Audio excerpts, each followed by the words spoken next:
అమరావతికి చట్టబద్ధత బిల్లుకు రాజ్యసభ ఆమోదం తెలపడంతో కొండేపిలో మంత్రివర్యులు డాక్టర్ డోలా బాల వీరాంజనేయ స్వామి ఆధ్వర్యంలో భారీ ర్యాలీ జరిగింది.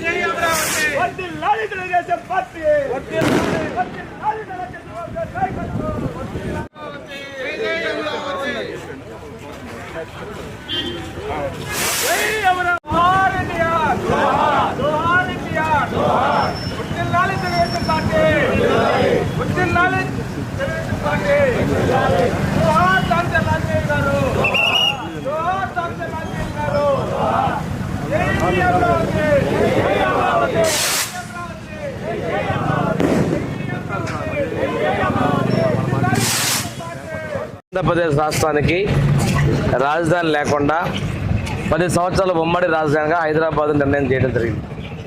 తదనంతరం మన నాయకుడు చంద్రబాబు నాయుడు గారు విజయవాడ గుంటూరుల మధ్య అమరావతి రాజధానిగా మన సచివాలయం నిర్మాణం చేసుకొని పరిపాలన మొదలుపెట్టాం. అప్పుడు కేంద్ర ప్రభుత్వం సర్వే ఆఫ్ ఇండియా మ్యాపుల్లో కూడా అమరావతిని రాజధానిగా చూపించడం జరిగింది. ఈ పరిపాలన జరుగుతున్న సమయంలో 19లో అధికారంలోకి వచ్చినటువంటి ఆనాటి ముఖ్యమంత్రిగా ఉన్నటువంటి నాటి మాజీ ముఖ్యమంత్రి 3 ముక్కలు ఆడుతా రాజధానిని విచ్ఛిన్నం చేసే ప్రయత్నం చేశాడు.